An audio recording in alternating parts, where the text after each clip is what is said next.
चौमू से विधायक डॉक्टर शिखा मील जी हमारे साथ मौजूद है। बंजारा आज मानसून क्षेत्र को पहला दिन है, विपक्ष पूरी तरीका से नाराज दिखाई दे रही है, गेट के बाहर ही प्रदर्शन कर रही है आप लोग।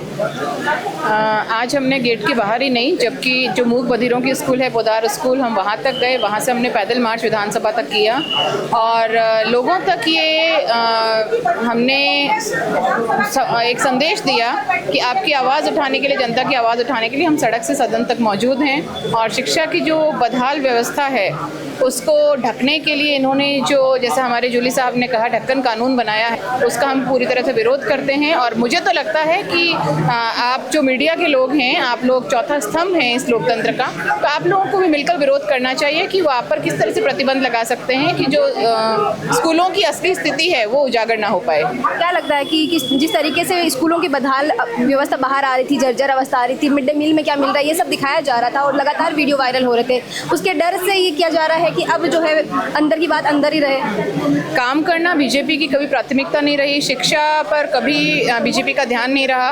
बीजेपी का ख्याल सिर्फ ये रहता है कि हम जो काम नहीं कर पा रहे हैं, हमारी जो खामियां हैं वो ढकी रहें। और इन्होंने हमेशा, अब भी ये कांग्रेस के नाम पर सरकार चला रहे हैं कि पिछली पूर्ववर्ती सरकार ने क्या किया, तो हमारी जो कल्याणकारी योजनाएं थी वो भी ये बखूबी तरीके से आगे बढ़ा नहीं पा रहे हैं। और नेहरू कांग्रेस के नाम पे इन्होंने सरकारें चलाई हैं। और आरटीआई का अगर आप देखें तो उस एक्ट के भी बदहाल स्थितियां हैं। उसी तरह से इन्होंने अब स्कूलों में घुसने में प्रतिबंध लगा दिया है।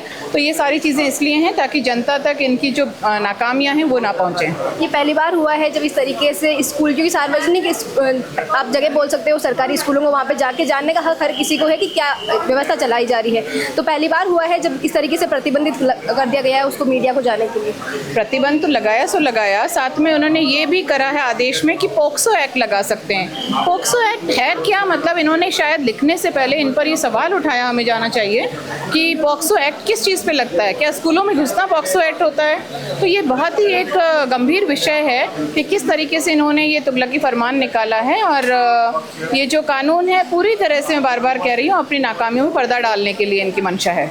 अब अगला कदम क्या रहने वाला है कांग्रेस का? कांग्रेस पूरी तरह से विरोध कर रही है और कांग्रेस जनता का प्रतिनिधित्व करती है। सड़क पे हमने आज, जैसा कहा, मैंने विरोध किया है। और सदन भी जब तक चलेगा, जितने दिन चलेगा, क्योंकि सरकार की मंशा नहीं है कि ये लोग लंबा सदन चलाएं। आने वाले चुनाव में इनकी स्थिति बड़ी ख़राब होने वाली है। और जो जैन जी का आंदोलन हुआ, मोदी जी की जो नाकामियाँ हैं, यहाँ राज्य सरकार की जो नाकामियाँ, जहाँ भी बीजेपी जो शासित प्रदेश हैं उनमें जो नाकामियाँ हैं वो सामने ना आए, इसलिए सदन को भी नहीं चलने देंगे।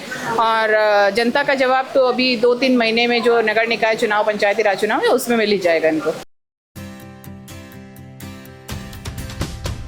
झलको